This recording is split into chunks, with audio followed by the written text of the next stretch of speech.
Assalamualaikum warahmatullahi wabarakatuh. Selamat pagi semuanya, salam sejahtera bagi kita semua. Perkenalkan, nama saya Dr. Nugroho Susanto SPD MUR. Saya salah satu dosen di Departemen Kesehatan Rekreasi Fakultas Ilmu Keolahragaan Universitas Negeri Padang. Kalian saya adalah manajemen olahraga, olahraga adaptif, permainan bola basket, jurnalistik olahraga, dan olahraga renang. Pada kesempatan kali ini, saya akan menjelaskan salah satu mata kuliah yang saya ampu adalah manajemen olahraga. Mata kuliah manajemen olahraga merupakan mata kuliah yang bobotnya 2 SKS dan ada pada semester 3. Mata kuliah manajemen olahraga merupakan mata kuliah wajib yang harus diikuti oleh mahasiswa ilmu keolahragaan. Mata kuliah ini memberikan pemahaman tentang pendekatan-pendekatan ilmu manajemen, fungsi-fungsi manajemen, dan tentang olahraga, serta lembaga pemerintahan dan organisasi keolahragaan. Capaian pembelajaran pada mata kuliah ilmu manajemen olahraga yang pertama, mahasiswa mampu menganalisis tentang perkembangan ilmu manajemen olahraga di Indonesia. Yang kedua, mahasiswa mampu menganalisis tentang ide, tujuan dan sejarah perkembangan ilmu manajemen olahraga di Indonesia. Yang ketiga, mahasiswa mampu menerapkan pemikiran logis, kritis, sistematif, dan inovatif dalam pengembangan implementasi ilmu manajemen olahraga. Yang keempat, mahasiswa mampu mengkaji pengembangan dan implementasi ilmu teknologi yang sesuai dengan humaniora dengan ilmu manajemen olahraga berdasarkan kaidah tata cara dan etika ilmiah dalam menghasilkan solusi gagasan atau ide dan kritik. Dan yang terakhir, mahasiswa mampu melakukan praktik pengaplikasian manajemen olahraga. Mata kuliah manajemen olahraga ini akan membahas beberapa topik, di antaranya yang pertama tentang hakikat manajemen olahraga, yang kedua fungsi manajemen olahraga. Dalam fungsi-fungsi manajemen olahraga ini dibagi menjadi beberapa bagian. Yang pertama tentang perencanaan, pengorganisasian, pengarahan, staffing, budgeting, dan evaluasi. Dan selanjutnya adalah manajemen event olahraga, selanjutnya manajemen fasilitas olahraga, dan yang terakhir manajemen sumber daya manusia. Universitas Negeri Padang menerapkan sistem perkuliahan blended learning, yaitu perkuliahan secara hibrid, perkuliahan tatap muka atau luring, dan juga online atau daring menggunakan Zoom atau Google Meet. Kami juga menggunakan LMS atau web perkuliahan untuk mengupload materi kuliah, dan mahasiswa dapat mengupload tugas perkuliahan. Selain itu, mahasiswa dapat menggunakan LMS untuk diskusi dan untuk mengerjakan tugas. Selanjutnya, saya akan menjelaskan tentang teknik pembelajaran yang akan saya gunakan. Teknik pembelajaran yang saya gunakan akan menggunakan teknik DIW, yaitu Delivery, Interaction, dan Assessment. Yang pertama, yang dimaksud dengan delivery adalah penyampaian pembelajaran kepada mahasiswa dengan baik dan benar. Dalam hal ini, ada 3 metode pembelajaran yang saya gunakan. Metode yang pertama yaitu ceramah. Ceramah adalah metode penyampaian yang menyampaikan secara verbal, di mana nantinya mahasiswa akan mendengarkan dan mencatat. Biasanya saya menggunakan buku atau sumber internet seperti jurnal nasional, jurnal internasional, atau e-book yang sudah saya cek kredibilitasnya sebagai bahan referensi. Saya juga akan membuat slide presentasi atau modul perkuliahan yang interaktif di setiap perkuliahan saya. Saya juga akan melontarkan beberapa pertanyaan ketika perkuliahan berlangsung, dan mahasiswa dapat menjawab pertanyaan yang sudah saya lontarkan. Yang kedua, diskusi. Pada metode diskusi, saya akan memberikan topik terlebih dahulu, di mana topik tersebut relevan dengan materi yang sedang dipelajari. Biasanya, topik tersebut akan saya berikan melalui web, LMS, atau WhatsApp group. sehingga mahasiswa dapat siap mengikuti perkuliahan. Dengan metode diskusi, mahasiswa dapat berpikir kritis, serta dapat bertukar pikiran dalam memecahkan suatu permasalahan. Yang ketiga, problem-based learning. Dalam metode ini, saya meminta mahasiswa untuk bekerja secara berkelompok untuk memecahkan masalah atau case study yang akan saya berikan.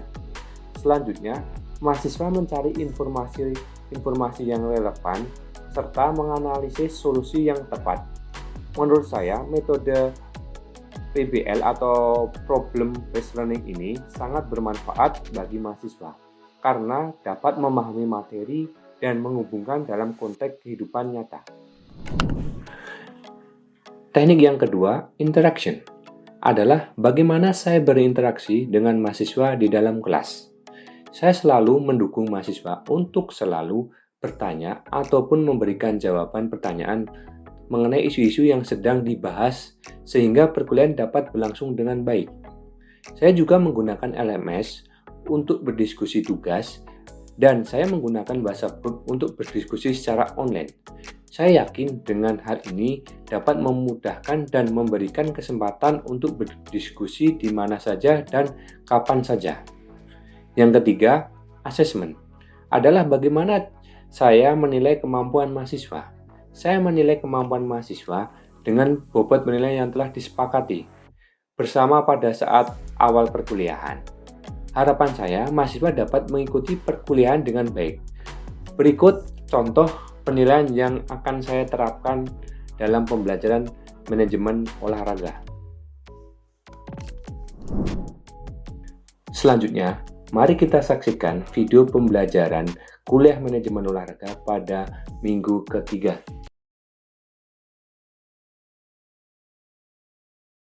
Ya. Assalamualaikum warahmatullahi wabarakatuh. Waalaikumsalam warahmatullahi wabarakatuh. Ya, selamat pagi semuanya. Pagi, Pak. Marilah sebelum kita awali pembelajaran pada pagi hari ini, kita berdoa menurut agama dan kepercayaan masing-masing. Berdoa mulai.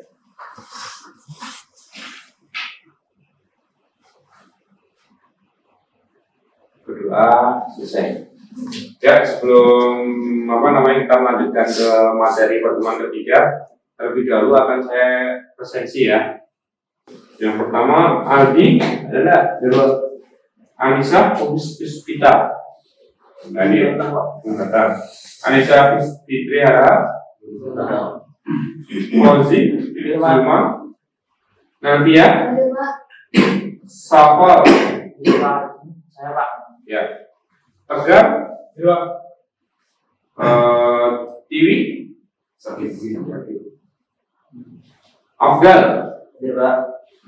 Fathan, Ferdi, Indra, Ren, Irfandi, Jurgi, Muhammad Akbar, Taufik, Fauzan, Redo, Hadir, Pak. Samsul hadir, Pak. Ya, terima kasih. Ya, sebelum kita lanjut untuk pertemuan ketiga ini, saya ingin mengulas tentang materi kemarin sekilas. Materi kemarin kita sudah sampai pada fungsi manajemen, salah satunya yaitu tentang perencanaan. Nah, saya ingin tahu istilahnya meresume materi kemarin yang kilas balik lah, feedback sedikit.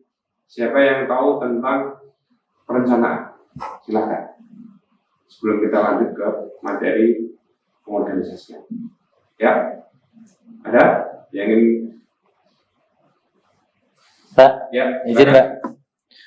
Menurut saya perencanaan adalah suatu pola yang telah ditentukan secara teratur untuk kelanjutan ke masa akan datang yang setelah dilakukan oleh suatu organisasi gitu, Pak, untuk mencapai tujuannya. Perencanaan ini memerlukan sebuah pola pertanyaan yang dimana itu terdapat 5W1H, yang dimana yang pertama what, yaitu apa yang berkaitan dengan, misalnya kita mengambil sebuah contoh pertandingan, Itu apa yang berkaitan dengan pertandingan, perlombaan, dan tujuannya apa. Selanjutnya, W yang kedua yaitu Wu, siapa yang terlibat dalam kegiatan ini. Yang ketiga, Where, di mana tempat penyelenggaraannya. Selanjutnya yang keempat, When, kapan pertandingan atau perlombaan tersebut dilaksanakan. Selanjutnya yang kelima, Why, mengapa pertandingan perlombaan tersebut dilaksanakan dalam rangka apa. Yang terakhir, yang terakhir yaitu bagaimana cara melaksanakan kegiatan tersebut. Ya, terima kasih. Ada lagi yang ingin menambahkan dari jawaban saudara itu? Silakan. Ada lagi? Silakan. Ada lagi? Cukup. Cukup? Ya. Nah, cukup. Yang disampaikan kepada saudara itu sudah mewakili ya bahwa perencanaan itu paling penting itu ada 5W. Satu hal. Itu dalam perencanaan. Jadi inti dari materi kemarin itu hanya di situ. Perencanaan yang perlu kita tahu cuma 5W, satu hal. Itu tentang perencanaan. Baik, kita lanjut ya. Sebelum kita lanjut, kira-kira dari mahasiswa sekalian ada yang ingin ditanyakan? Enggak? Enggak ada. Kalau enggak ada, kita lanjut di materi sekarang. Fungsi apa namanya? Pengorganisasian. Fungsi pengorganisasian. Dalam manajemen itu di dalamnya harus ada pengorganisasian. Yang jelas apa namanya itu? Pasti suatu organisasi atau suatu manajemen pasti ada namanya pengorganisasian. Nah, kita lanjut. Nah, ini menurut beberapa ahli yang kita bisa kita lihat tentang apa yang dimaksud dengan pengorganisasian. Saya sudah ada 3 ahli yang saya ambil yang memang benar-benar relevan dengan apa yang kita kita bahas. Yang pertama, menurut Davis bahwa dalam organisasi ada aplikasi pengetahuan tentang bagaimana orang-orang sebagai individu maupun kelompok bekerja. Intinya dalam organisasi itu ada sekelompok orang bekerja untuk dalam organisasi. Inti dari teorinya si Davis itu. Terus yang tidak kalah pentingnya, kita sering pernah mendengar kalau dalam manajemen, yaitu tentang Gurdjieff theory.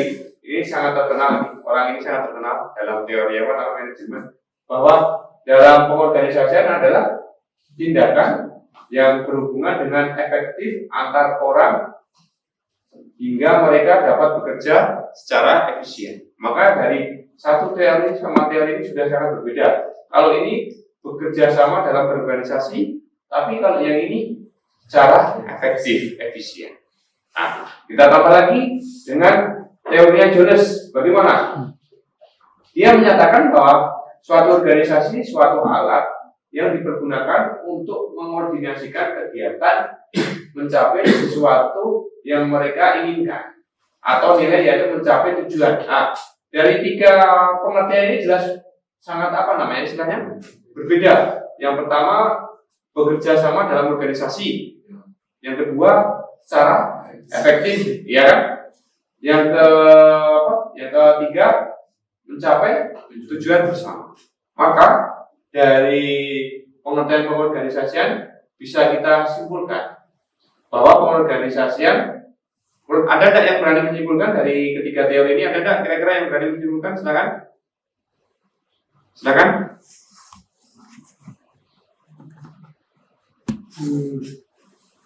Ya, silakan Ismail. Mungkin di suatu organisasi itu, Pak. Ya. Jangan jawab mungkin, karena kita istilahnya ini jangan mungkin. Kalau mungkin, kalau kamu istilahnya nantinya ditanya sama calonmu mau nikah, sanggup atau enggak, harusnya jawabnya siap kan. Jangan bilang mungkin nanti saya akan ini Pak, enggak saya kasih makan, kan kasihan. Yuk, silakan. Silakan Ismail. Dalam organisasi maupun kelompok harus bekerja sama secara efisien untuk mencapai sebuah tujuan, Pak. Ya. tepat jawabannya ya, yang tadi saya bilang bahwa dari 3 poin ini, ya, 3 poin ini masing-masing kan punya apa namanya istilahnya kata kunci. Ya. Nah, dari kata kunci ini kita jabarkan bahwa pengorganisasian punya istilahnya hubungan antar individu, beda. Terus habis itu bekerja mereka secara efisien dan untuk mencapai apa namanya Tujuan. itu yang dinamakan dengan pengorganisasian. Ini yang saya bilang tadi bahwa apa namanya itu dalam pengorganisasian yang tadi sudah dijawab sama Ismail. Nah, ada 2 poin ini yang harus kalian benar-benar apa namanya perhatikan.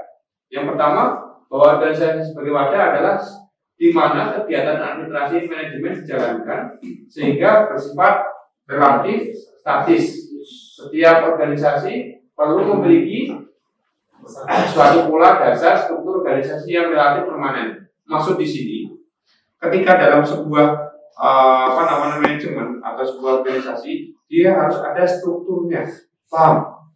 Harus ada istilahnya ketua, Ya. wakil, Ya. Sekretaris. nah, sampai bawah-bawah itu harus ada ya. Itu yang dinamakan, yang kalian pasti kalian sering menjumpai, tapi mungkin kalian tidak pernah melihat bahwa itu sebagai wadah. Itu kalian sering apa istilahnya nggak tahu tentang apa itu wadah. Tahunya wadah itu biasanya untuk makan itu cuma wadah biasanya kan. Nah, terus ini organisasi sebagai proses organisasi. Nah, yang dimaksud dengan di sini adalah yaitu lebih dinamis dibandingkan organisasi sebagai wadah. Organisasi sebagai proses membawa kita pembahasan 2 macam hubungan di dalam organisasi, hubungan formal dan hubungan informal. Maksudnya di sini adalah dalam pengorganisasian kita ada namanya nantinya istilahnya hubungan. Hubungan itu formal non formal itu maksudnya dalam sebuah perkumpulan pasti kan ada namanya proses interaksi. Ya. Ketika kalian serius secara formal dan juga secara non formal. Seperti yang istilahnya yang ingin mungkin nantinya kalian ke depan ingin kalian laksanakan terkait apa namanya itu turnamen. Kalian ingin membuat turnamen pastinya kalian harus punya strukturnya dulu. Struktur apa namanya? Kepengurusan panitia. Ya. Dalam kepengurusan panitia itu kalian harus ada namanya proses. Prosesnya itu mulai dari kalian harus mengumpulkan dulu panitianya, kita rapat berkali-kali. Selain itu rapatnya itu bisa rapat apa namanya? Formal maupun rapat yang bersifatnya non formal. Nah, rapat non formal itu tidak harus istilahnya kalian rapat dalam ruangan bagus, disediakan snack atau tidak. Yang penting ketika kalian bahas serius, nggak ada apa namanya itu tawa canda. Nah, itu yang dinamakan dengan formal. Tapi kalau non formal boleh kalian selingi dengan apa namanya itu sedikit tawa canda nggak masalah. Tapi istilahnya itu udah notabene di luar formal. Itu yang dinamakan dengan yang saya bilang tadi terkait dengan tingkat dalam organisasi. Sebelum saya lanjutkan ke slide selanjutnya, silakan ada yang ingin kira-kira kalian tanyakan? Ada? Silakan.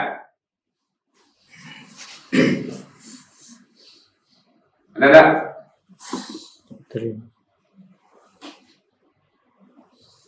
Pak, izin bertanya Pak. Saya di sini ingin bertanya Pak, hakikat organisasi sebagai wadah tadi Pak. Ya. Organisasi kan sebagai wadah, sebagai tempat berkumpulnya sekelompok orang dalam mencapai tujuan bersama tuh Pak. Yang saya ingin bertanyakan Pak, bagaimana ketua menanggapi anggotanya yang kadang ada bersimpangan pemikiran gitu Pak, tidak sejalan. Karena kan sejatinya pengorganisasian itu untuk mencapai tujuan bersama gitu Pak. Bagaimana seorang sikap ketua dalam menghadapi anggotanya yang berbeda pandangan gitu Pak. Ya, terima kasih ya. Yang jelas satu, ketika kalian ditunjuk sebagai ketua, yang kalian lakukan yang pertama kalian harus bersifat tegas, tugas, dan juga kalian harus cekatan dalam mengambil keputusan. Ya enggak? Itu yang pertama, prinsip ketuanya itu dulu. Nah, kalau prinsip ketuanya aja istilahnya nggak jelas, istilahnya acara rapat jam 8, dia berangkat jam 9. Nah, langsung aja kalian tak ganti. Ya enggak? Karena seorang pemimpin itu dicerminkan dari situ. Dari dari kalian sendiri, dari keseharian kalian dalam mengikuti dalam kalian dalam beraktivitas sehari-hari. Kalau udah kalian tertanamkan nilai yang jelek, otomatis akan dibawa dalam organisasi. Tapi bagaimana caranya ketika ada anggota yang tidak sejalan dengan ketua? Iya. Caranya yang pertama, karena kita di negara Indonesia ini adalah pakai namanya musyawarah mufakat, ya kan? Pastinya kita biasanya dalam organisasi itu kita polling dulu, atau istilahnya siapa yang setuju dengan usul X, berapa orang dari berapa yang hadir. Terus yang terakhir, siapa yang setuju dengan usul Z. Nah, setelah dikalkulasi ternyata banyak banyak yang X, ya kan?